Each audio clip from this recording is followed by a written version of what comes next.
A partir de este momento, usted será testigo de un interesante debate sobre un tema político de interés general. Cara a cara está en el aire.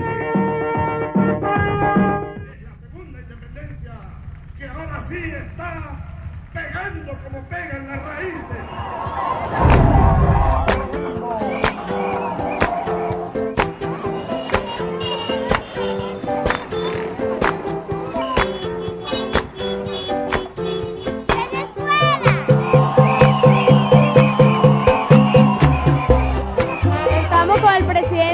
Rafael Chávez Frías ha despertado la conciencia de muchos venezolanos. Estamos contigo, presidente. A donde usted vaya, nosotros también. Porque estamos ya dispuestos a ser libres del imperialismo yanqui que nos ha tenido azotado durante muchos años. Nosotros vamos a respaldar al presidente Chávez con lo que salga. Aquí está Venezuela bolivariana. Somos mayoría. Desde 1999, el movimiento bolivariano. Bienvenido a este programa Cara a Cara, el paso en el que cada entrega pues significa estar en comunicación realmente con este país y con los que nos siguen fuera del territorio nacional dominicano.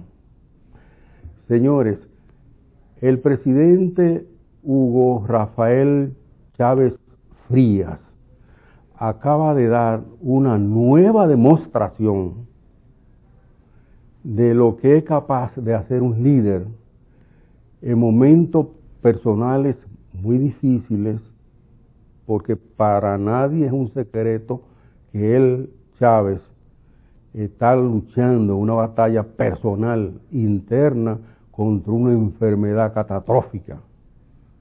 Pero a lo externo, el mandatario bolivariano está echando otra gran batalla con grupos internos en Venezuela y externos hacia esa nación que intentan cogerse el país, o más bien volvérselo a robar.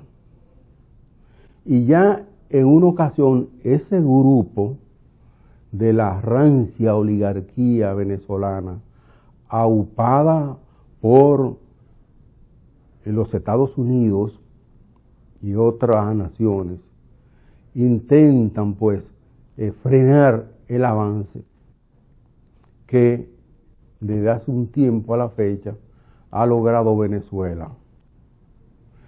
Y en estos comicios que tienen categoría histórica, porque la cantidad de personas que votó en estas elecciones no se había visto, que se tenga memoria, en ningún otro país donde se sigue el sistema de la democracia. Más del 80% del electorado venezolano votó en estos comicios. Y Hugo Chávez se fue como siempre hacia adelante y logró una victoria sumamente cómoda, fácil. Y esta victoria en unas elecciones históricas tienen categoría histórica, porque puede de hecho decirse que el gobierno de Chávez y el gobierno que hará de ahora hasta 6 años adelante significa que más, óigase bien, más del 80% de los venezolanos apoyó a este gobierno y apoyó esas elecciones y apoyó de hecho a Hugo Chávez. Y eso es sumamente interesante porque desarma a la oligarquía venezolana y desarma a los elementos enemigos de ese gobierno y de Venezuela que desde el exterior ha estado conspirando para sacar a un presidente tan populista como Chávez y que ahora nueva vez quedó demostrado de que tiene legiones de seguidores. Y tenía que ser así, porque Hugo Chávez, que dicho sea de paso, intentó un golpe de Estado contra el presidente Carlos Andrés Pérez. Él cayó inclusive detenido por varios meses y después, entonces, a él quisieron tumbarlo, ya él en el gobierno. Y exactamente le salió el tiro por la culata a esos sectores que quisieron deshacerse de un mandatario tan populista. Señores, con los pueblos, con la masa, no se juega. Y quedó demostrado cuando el intento de golpe a Chávez, que fue igualmente detenido, y cuando bajó ese río humano de los sectores más infelices, más pobres, más marginados de la distinta montaña de Caracas y otras zonas de Venezuela, había que soltar al hombre. Y entonces, otra vez, Chávez se creció. Y si uno piensa, bueno, ¿y de qué sirven las elecciones? ¿Para qué se hacen las elecciones? Y mucho más, en vez de invertir tantos y tantísimos recursos en las elecciones, eso podía destinarse en esta ocasión a otra obra de desarrollo, a otras obras para ayudar a lo de abajo. Porque Chávez, de 15 elecciones, 15 ha ganado 14. 14. Y esta ha sido la más contundente de todas. Entonces ya no hay alegato alguno para que este nuevo gobierno, como dice la Constitución bolivariana, tenga toda la fuerza de ley. Porque debe respetarse esa, como le gusta a los norteamericanos, la decisión en las urnas. Y ahí está. Y uno se pregunta, porque tanto así como en Venezuela había que necesariamente cerrarle el paso a esos sectores que tuvieron a Enrique Capriles, un muchacho poco conocido en la política y que de buenas a primeras lo usaron como punta de lanza contra Chávez para tratar ellos de ganar las elecciones.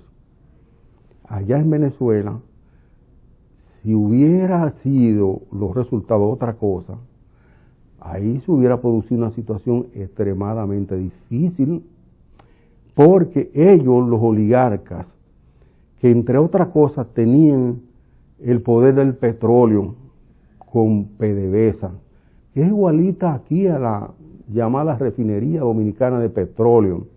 PDVSA, antes de Chávez, producía 90.000 millones de dólares al año. ¿Y ustedes saben cuánto le llegaba al Estado venezolano? Solo 10. Los otros 80.000 millones de dólares se los repartían entre esos, que todavía siguen conspirando para recuperar esa mafia y esos negocios. Eso es allá.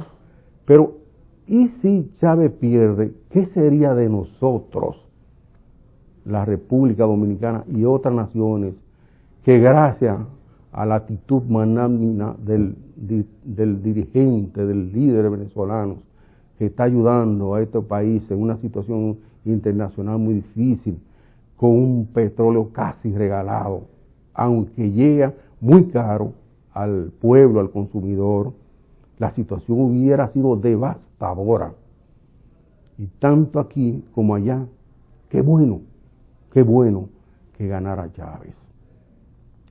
Nosotros, entre otras cosas, debemos reconocerle al régimen del presidente Hugo Chávez Frías, no solamente eso con nosotros, sino entre otras situaciones realizadas en su país, Venezuela, y que ha sido aquí tan zarandeada desde que hace unos 16, 17 años se aprobó, óigase bien, una ley que dice que todos los dominicanos tienen derecho a la educación. Y una ley que en aquella época fijaba un infeliz 4% para ese propósito. Y eso nunca lo han cumplido ningún gobierno. Allá en Venezuela, sin haber una revolución como la que hizo el doctor Fidel Castro Ruz, allá en Venezuela en 2 años, igual que en Cuba, se erradicó el analfabetismo. Y aquí que hemos tenido gobiernos inclusive encabezados por maestros en diferentes etapas del renglón educativo nacional. Aquí hay muchos analfabetos por todas partes. Y no solamente eso, sino que nunca tampoco se ha entregado ni siquiera el 2% para la educación. Apenas llega a un 8 o algo así por el estilo. ¿Qué ha sucedido, por ejemplo, con el caso de Jamaica, donde todavía hay monos en la selva y hay serpientes por todas partes? Ahí tiene un 7%. Y Haití, nuestro hermano Haití, un 9%. ¿Y qué decir de Taiwán, donde el 22% del presupuesto de esa grandiosa nación, que es un poquito más pequeña que nosotros, es dedicado a la educación? Pero el 34% de los taiwaneses son egresados universitarios. Y Taiwán es una de los 3 tigres asiáticos de la economía. Y tiene un ingreso per cápita más alto que cualquier potencia del mundo. Tiene inclusive satélite para realizar su tarea de pesca. No hay analfabeto. Y tiene pues uno de los más grandes presupuestos para su desarrollo. Cuando nosotros nos tocó la oportunidad de visitarlo por una invitación formal del gobierno de Taipei, allá había arrancado un proyecto de 320 mil millones de dólares para el desarrollo nacional. Pero hay de aquel taiwanés que se mete en rojo con el relajo este de la corrupción y el abuso de lesa humanidad, del lavado y tanta cosa fea y no santa que estamos viendo por estos lares. En el curso de este programa, nosotros vamos a presentar un resumen de las elecciones venezolanas, las históricas elecciones venezolanas, refrendadas por más del 80%, no como en otros países, como por ejemplo el caso nuestro, donde en varios comicios votó apenas el 32%, y de que eran elecciones legales. No, legales son esas, el 80% de los votantes.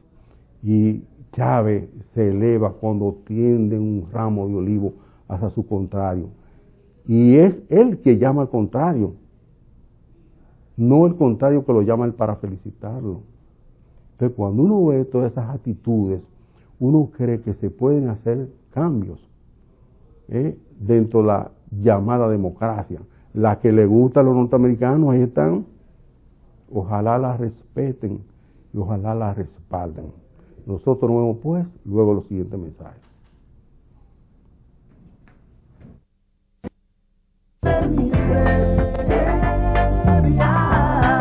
Súmate a las voces que reclaman el 4% del Producto Interno Bruto para la educación, como lo establece la ley. El progreso de un país mediante su educación, y corresponde al Estado hacer la justa inversión.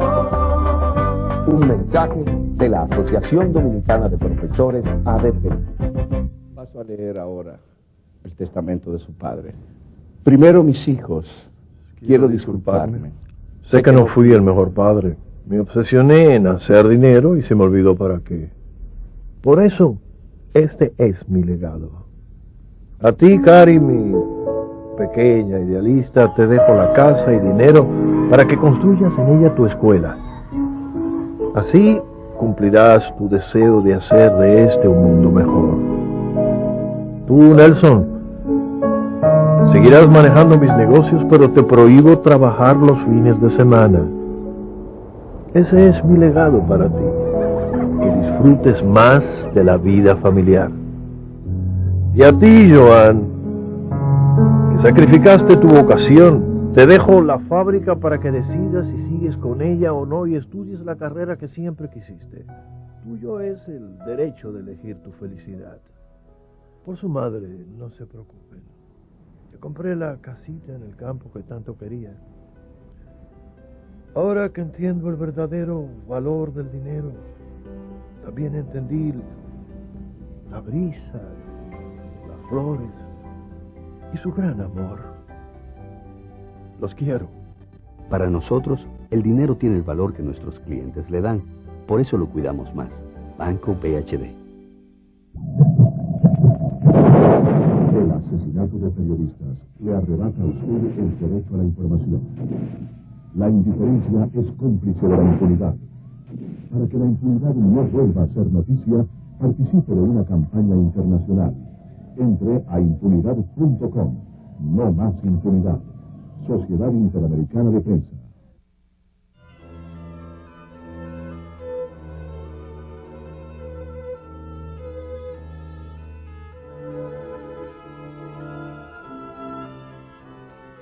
¿Verdad que viajar a Dubái fue algo increíble? ¿Qué arquitectura? Por estar contemplándola fue que chocamos el carro que alquilamos. Sí, pero fue impresionante. El lujo y ese hotel. ¿Cuál? En el que te caíste. Lujo fue que no te pasara nada. Con tus tarjetas Platinum Banreservas tienes la protección contra accidentes en viajes, seguro de alquiler de vehículos y asistencia a emergencia médica. Los buenos momentos son para recordarlos con las tarjetas Platinum Banreservas. Un mundo de beneficios para ti.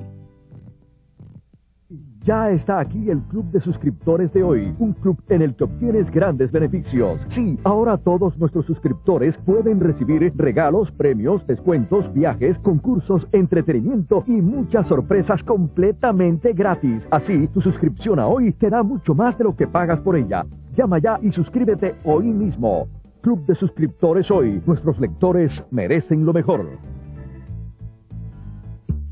Conoce tu nueva Visa Débito con chip del Popular. Más rapidez para realizar tus compras. Más seguridad. No necesitas portar efectivo. Conveniencia.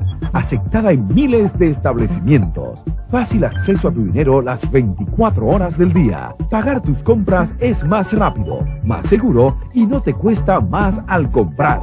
Busca tu nueva Visa Débito Popular. Popular. Siempre a tu lado. De participación.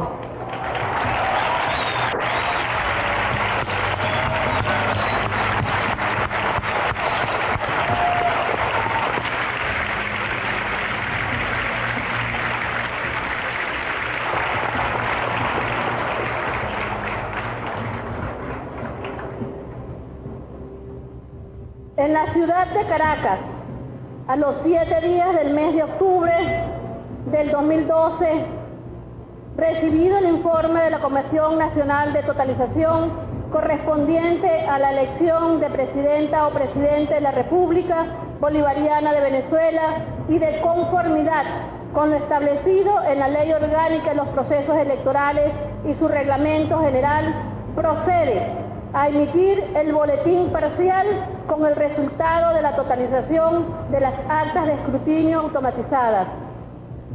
Actas de escrutinio automatizadas sin transmisión y actas de escrutinio, a saber,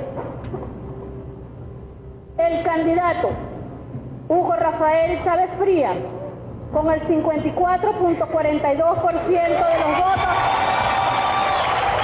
7.444.082 votos. El candidato Enrique Capriles, con el 44.97% de los votos, 6.151.544. La candidata Reina Sequera, con el 0.46%, 64.281 votos. El candidato Luis Alfonso Reyes, con el 0.05%, 7.372 votos. María Josefina Bolívar, con el 0.05%, 6.969 votos. Orlando Chirinos, con el 0.02%, 3.706 votos. Tenemos un total de 35.122 actas. Actas faltantes, 4.242.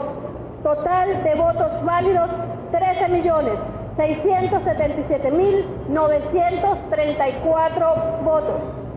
Total votos nulos, 263.954 votos. Y de nuevo, como dijimos, con el 80.94%. Queremos felicitar a todas las organizaciones políticas que participaron en este proceso electoral por el esfuerzo extraordinario que cada una de las organizaciones dio para que este proceso sea posible. Participaron en buena lid. Queremos felicitar a los ganadores y a las ganadoras. Y como siempre, los invitamos a que compartan su alegría, que festejen con tranquilidad, pacíficamente, como este pueblo se lo merece.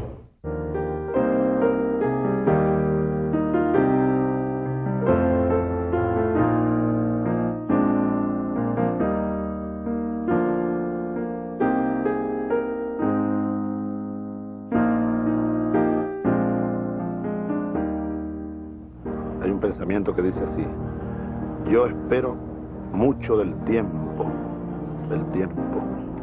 yo espero mucho del tiempo. Su inmenso vientre contiene más esperanzas que sucesos pasados.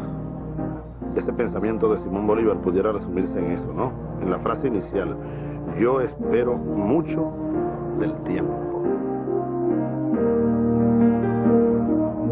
Yo creo que, aunque nunca, jamás perdí ni perderé mi amor y mis raíces y mi presencia física en este pueblo que está aquí, Sabaneta, el recuerdo así más lejano que yo tengo de mi padre, un hombre muy joven, llegaba en una bicicleta y además venía rápido, y cuando iba llegando a la casa sacaba una pierna por encima y se venía en una sola. ¡Ay! Y yo lo veía, pero bueno, frenaba ahí, y ponía la bicicleta. Mi padre ha sido un hombre muy enérgico toda la vida. Y yo lo veía, lo admiraba y lo admiro muchísimo. Mi padre es afrodescendiente, negro. Mi madre, catira, pelo amarillo, llanera, de naciencia y crianza, como se dice.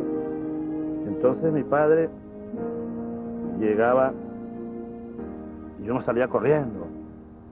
Papá, ¿qué me trajiste? Bueno, y recuerdo el abrazo, y nos agarraba, y a mí me agarraba y me lanzaba arriba, y me agarraba duro. Un hombre fuerte, mi padre. Decía que tenía tres mamás. La mamá Elena, que me parió, la mamá Rosa, la abuela, y la mamá Sara Moreno, nunca la voy a olvidar. Era una mujer muy linda que vivía frente a la Casa Vieja, en la calle que hoy se llama Antonio María Bayón, en Sabaneta. Y ahí llegó Sara Moreno, de no sé dónde. Y yo la recuerdo que era muy linda, y yo decía que era mi mamá también, que yo tenía 3 mamás. Y Sara Moreno todos los días me preparaba una taza de este tamaño, era grande la taza, de avena antes de ir a la escuela. Y nunca dejaba yo de pasar por casa de Sara a tomarme mi taza de avena. Era muy joven y era muy linda, ¿saben? Yo incluso, ella tenía un marido que llegaba por las noches, y yo creo que me enamoré de Sara, porque yo la celaba del marido. Nunca le dije a nadie esto, estoy confesándolo por primera vez en mi vida, y yo era un niño, pero ella me amurruñaba y me dormía y me hacía comida. Sara Moreno era mi tercera mamá. Mi madre, una fortaleza siempre. Mi madre, ella es llena de amor, trabajadora incansable, también maestra. Luego, fíjense, ella, siguiendo el ejemplo de mi padre, siguió haciendo unos cursos. Mi padre seguramente la motivó y luego se graduó de maestra, ya cuando nos había parido a casi todos nosotros. Yo recuerdo haber ido a ver a mi madre en un salón de clases, dando clases, enseñando, sobre todo ella alfabetizaba, se dedicó a la educación de adultos y hasta me gustaba mucho ayudarla en eso. Yo participé junto a mi madre en la alfabetización por allá por los años 60. Ella era mi guía con un libro que se llamaba Abajo Cadenas, a la pala tapar a maraca. Así que mi madre me enseñó a enseñar a otros. Cosa bonita esa.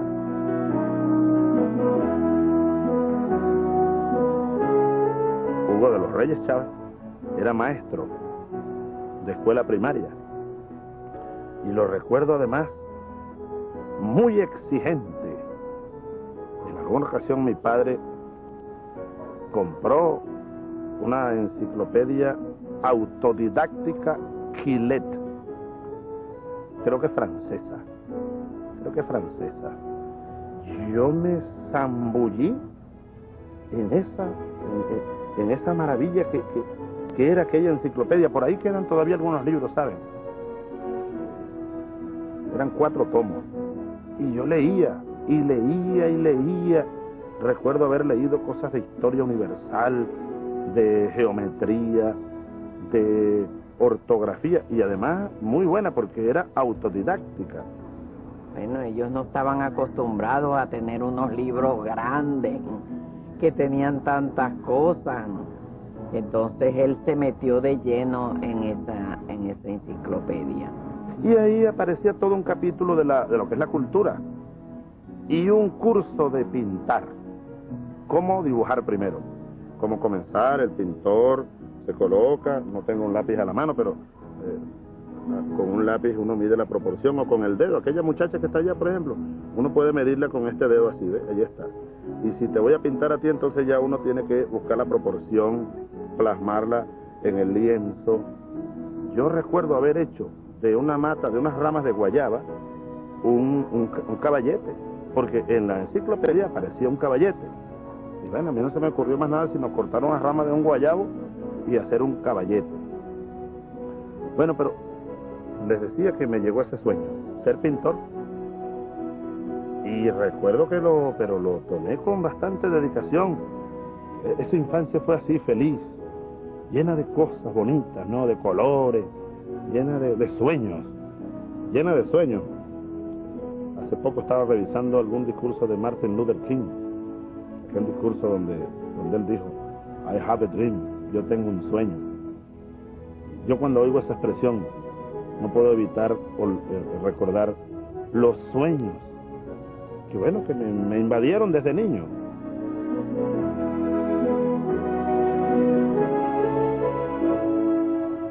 Entonces mi padre un día se trajo de Barinas a un entrenador, Tintán López. Le decían todo el mundo Tintán, como aquel famoso actor mexicano de aquellos años, Tintán. Tintán López era un tremendo pelotero y lo trajeron de entrenador para que preparara al equipo del pueblo. Lo trajeron de la ciudad. Y resulta que Tintán López llegó a vivir a la casita donde nosotros vivíamos. Ya no era la casa vieja. La casa vieja se cayó en un invierno. Y de repente Tintán nos ha sorprendido porque nos veía jugando con la pelota de goma en el patio. Él se asomaba. Nos llevó de regalo unos guantes usados y viejos, pero buenos. Cuando yo agarré un guante de béisbol de los que usaban los grandes, yo dije, llegué al cielo. Y unos bates que estaban partidos, pero se le ponía un clavito, unos clavitos y un tape. Y entonces servían para jugar. Y unas pelotas que uno decía de Wilson, la pelota dura del béisbol, uno le decía la pelota de Wilson. Pero era la pelota dura, pues.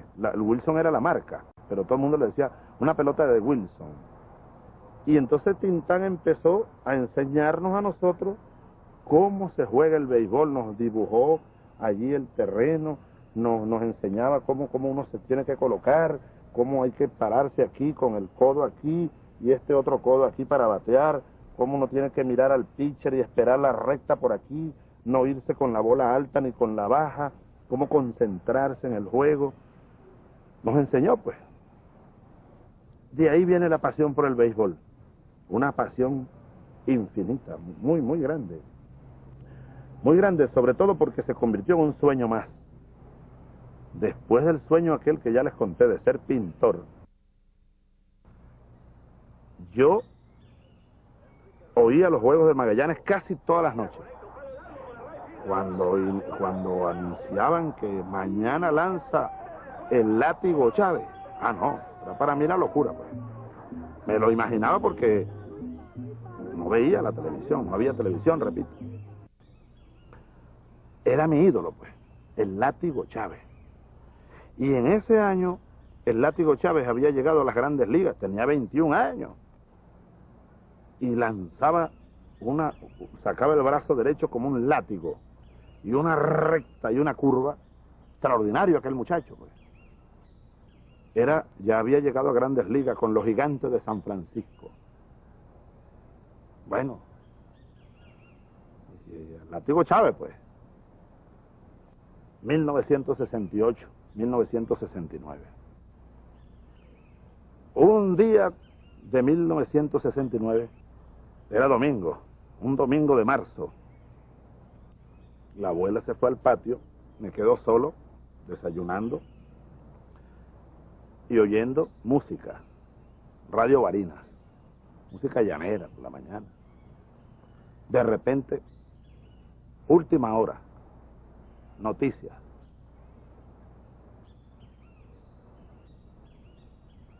Yo todavía me dan ganas de llorar cuando recuerdo aquello. Yo lloré mucho. Yo sentí que el mundo se me acabó.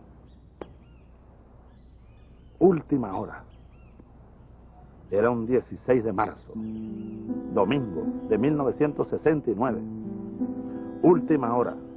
Accidente aéreo en Maracaibo. Un avión DC-9 de Viasa, con destino a los Estados Unidos, cayó sobre Siruma. Todos murieron, entre ellos el Látigo Chávez.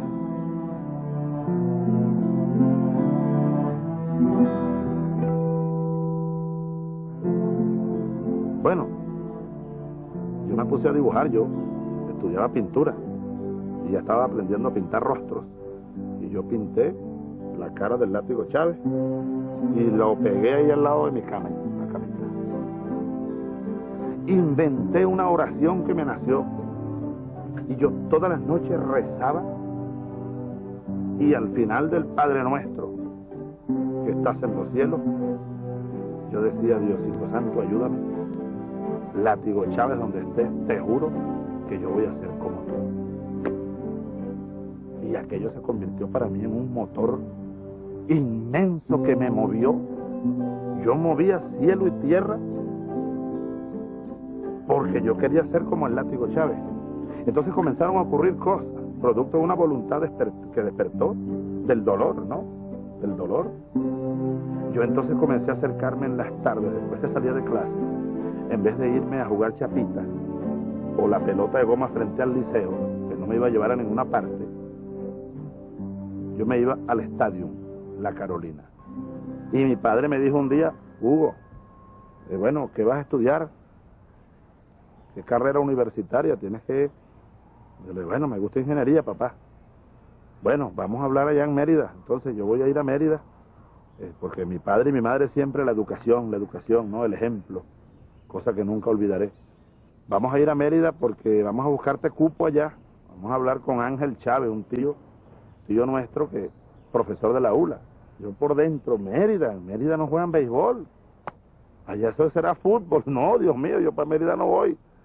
¿Y sabe lo que hice?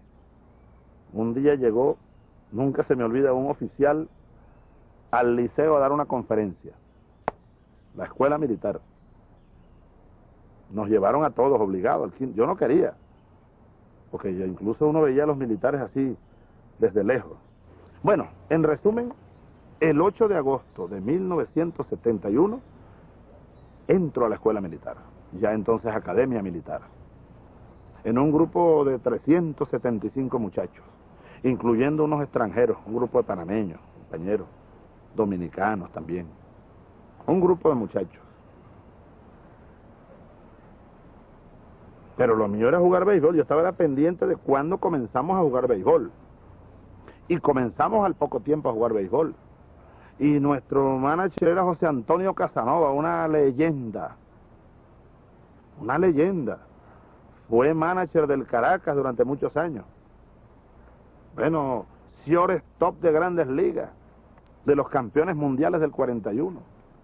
Y el entrenador de picheo y bateo era Benítez Redondo, Héctor Benítez Redondo, un zurdo, también de Grandes Ligas, otra estrella más de los años 40, claro, de los 50. Eran nuestros entrenadores. Yo dije, ya está, esta es la mía, pues. Cuando estos hombres me conozcan bien, yo por ahí busco el camino. Pasé contacto con los profesionales y todo esto, pues.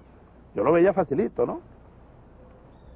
Ah, pero entonces me conseguí uniformado, un fusil,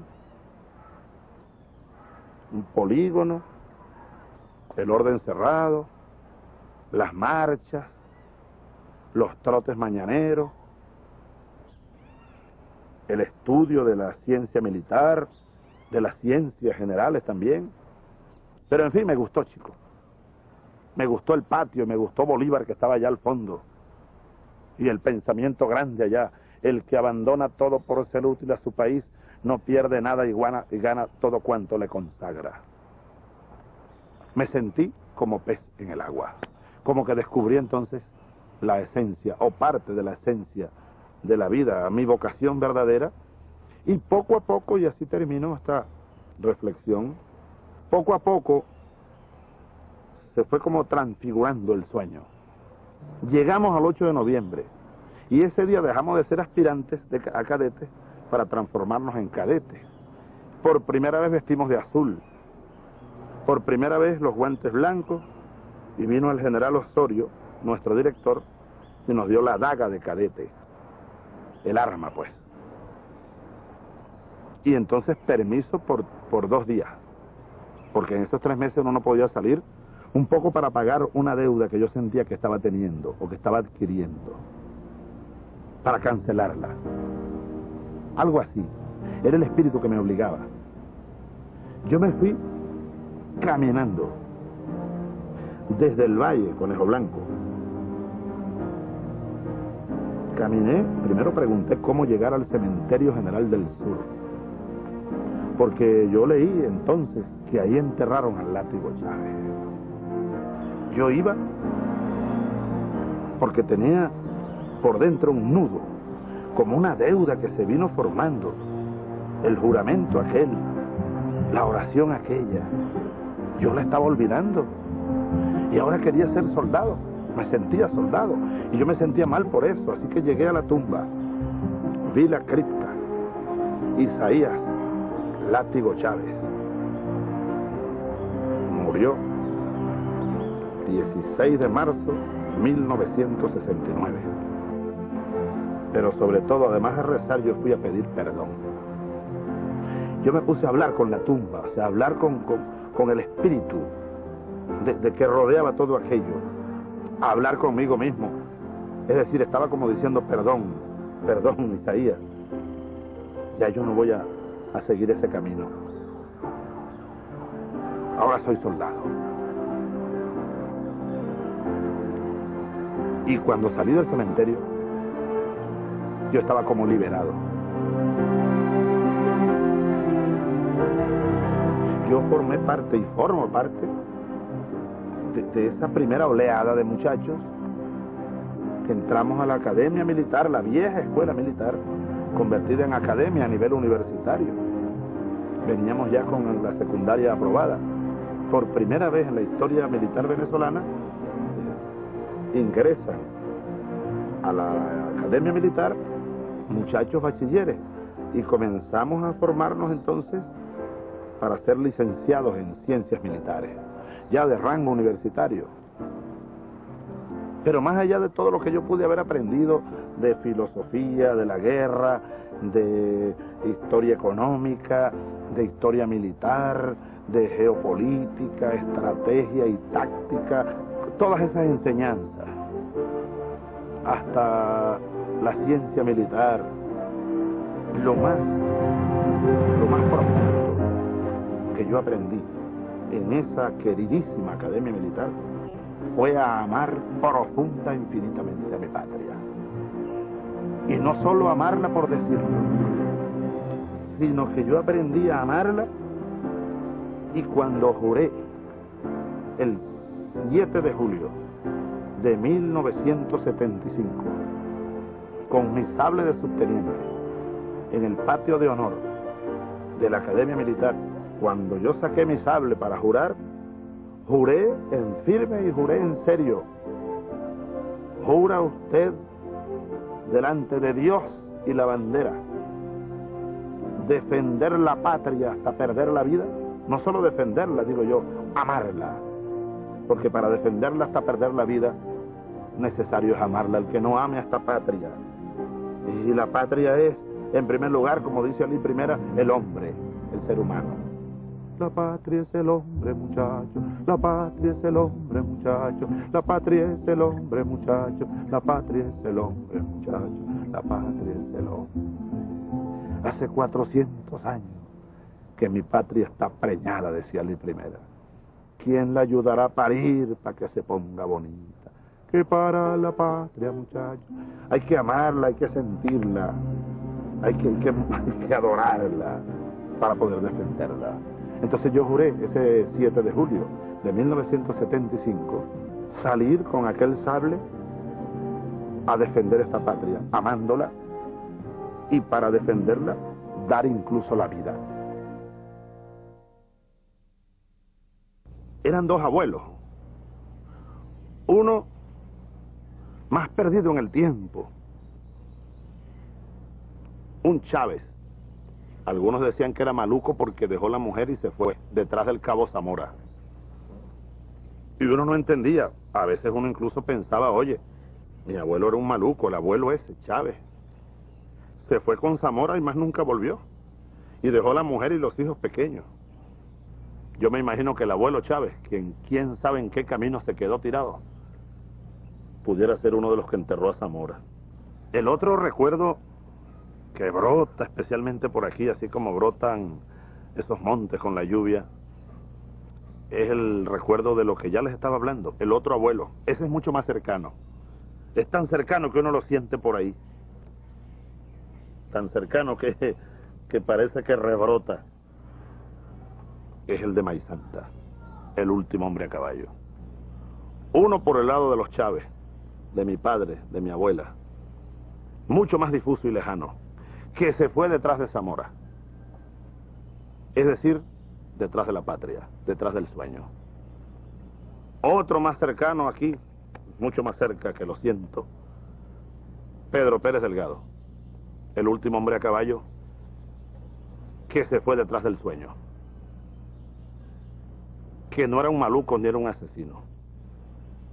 Dejó a mi abuelo pequeño con Claudina y al tío Rafael, pero no porque era maluco, ¿saben? ¿Qué va? No porque era asesino, era un soldado revolucionario y se fue igual detrás del sueño. Y hoy no tengo ningún temor, no tuve dos abuelos malucos, tuve dos abuelos revolucionarios y me ha tocado lo mío también, ¿saben? De esos abuelos he tenido una herencia, porque esta vida que uno ha seguido ha pasado por tantas cosas, pero dentro de ellas, una, me imagino la misma situación por la que pasó aquel Chávez que se fue detrás del Cabo Zamora por los caminos de la Marqueseña, y aquel Pedro Pérez Delgado, el bisabuelo que se fue por las sabanas de Apure, alzado contra Gómez. Me imagino lo que sintieron ellos cuando dejaron a la mujer y a los hijos chiquitos, y el rancho, y el ganado, y el perro, y el gato, y el chinchorro, y el café por la mañana. El nido, pues, lo dejaron, y más nunca volvieron. Digo que a mí me tocó lo mío, porque yo nunca voy a olvidar aquella noche.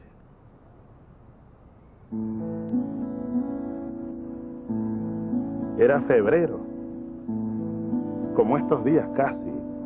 Había cielos claros, el verano había llegado. Y era 1992. Y después de un camino medio largo ya, me tocó lo mío. Me tocó igual una madrugada llegarle a la mujer, a la negra Nancy, a decirle: negra, me voy, no sé si vuelva. Y lo más duro, no se lo deseo a nadie, ¿saben? Abrir la puerta del cuarto de los muchachos y mirarlos allí. A la Rosa Virginia tenía 12 años, con su pelo churruscado, dormidita, arropadita. Y a la María Gabriela con su pelo de india.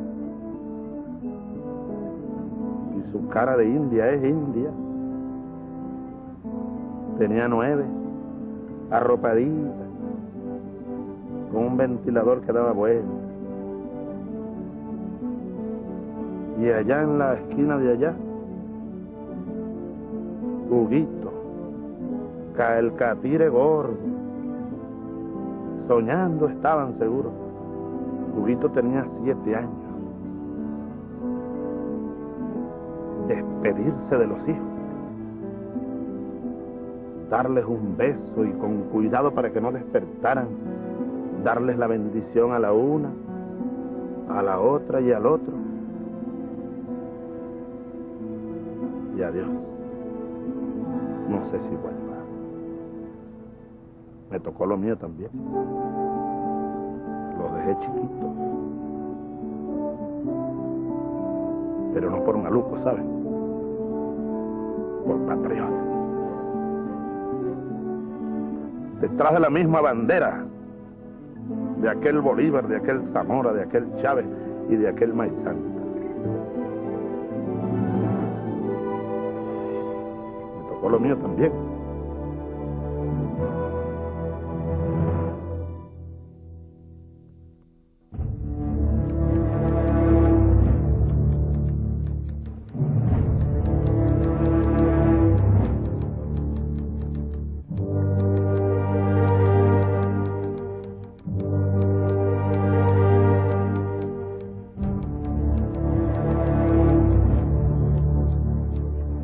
Recuerdo la cárcel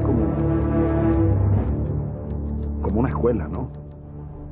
Y aunque hubo momentos dolorosos, para mí no fue un dolor la cárcel, aunque tuvo muchos dolores, pero esos dolores fueron absorbidos, ¿no?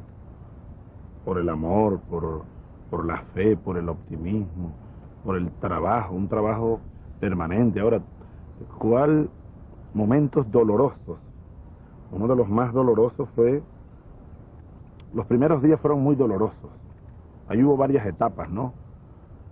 Los primeros días fueron muy dolorosos. Cuando uno comenzó a enterarse por distintas vías, venía alguien a traer comida. Recuerdo que los primeros días fueron en una soledad terrible, una celda en un sótano, muy fría porque tenía aire acondicionado todo el día y uno no sabía qué hora era. Más o menos uno calculaba por la comida, la hora en que llegaba la comida, pero no había reloj, no había tiempo, no había espacio, ¿no? Bueno, y yo me sentía como muerto los primeros días, las primeras horas. Era como un sepulcro aquello. Bueno, entonces esos días fueron muy dolorosos. Bueno, la ausencia de los hijos, los viejos, la mujer, la soledad, era como una muerte, ¿verdad? Yo me sentía como muerto. Pero uno fue como resucitando, poco a poco. Recuerdo que llegó un sacerdote, como al segundo, tercer día, con su sotana blanca. Era el sacerdote de ahí de la prisión militar esa. Y entonces él, había una cámara filmando allí. Él sabía, así que muy hábilmente se puso de espaldas y me dijo algunas cosas, muy suavecito, muy suavecito. Entre otras cosas me hizo saber que allá afuera había una ola de amor, un fuego divino, me dijo. Ese sacerdote murió ya, era el padre Torres. Nunca lo voy a olvidar.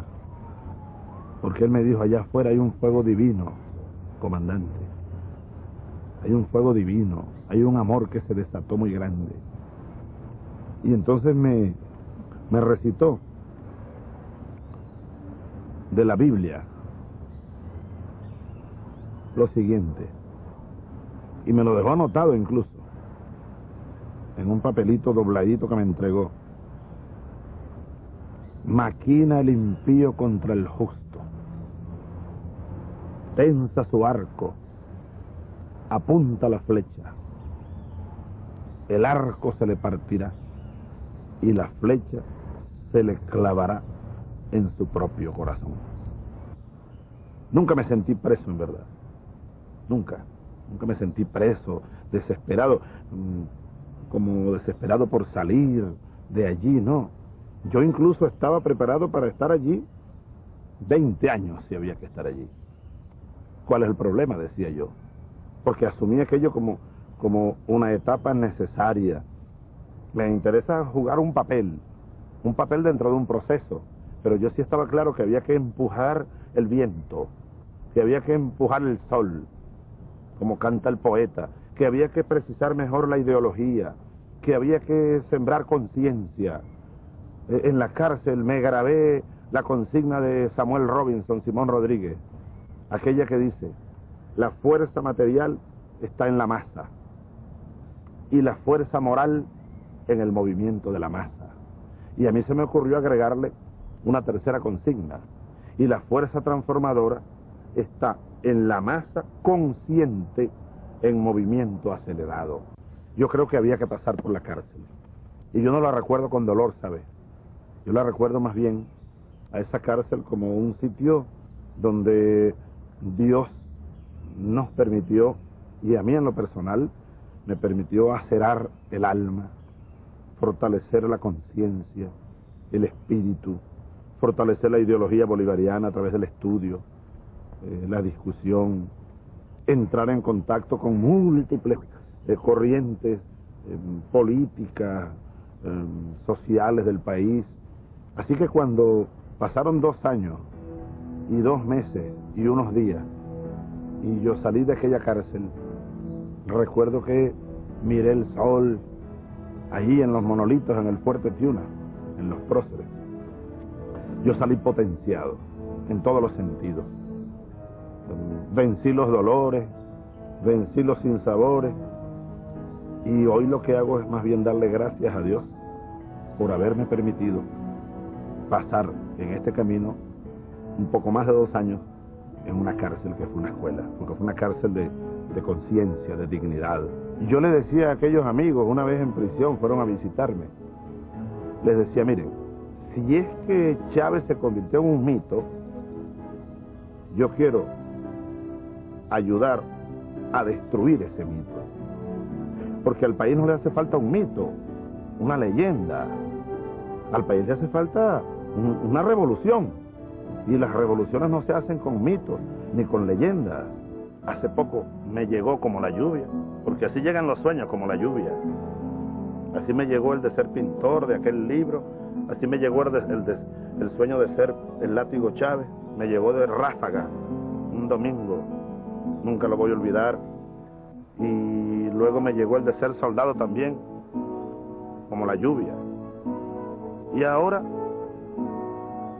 me llegó un sueño y me llegó por allá en la esquina de un pueblo, hace poco. Íbamos, después de un acto donde había mucha gente. Yo quería descansar por allá a la orilla del mar. Eran margaritas exactamente. Y entonces vamos ya cayendo el sol. Y vamos cruzando una esquina para ir a un sitio, a descansar un rato.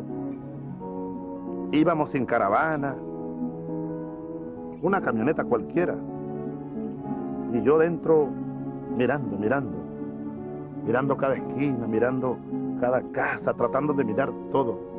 Y de repente le digo al muchacho, al compañero que maneja, párate aquí, párate, porque vi unos niños jugando a la pelota de goma. Y además dije, qué bueno que están unas niñas también jugando, la igualdad. Una niña dando, y corría más duro. Y entonces, en una silla,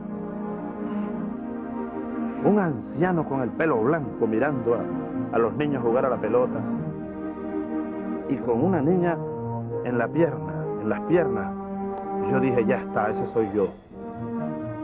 Es el último sueño.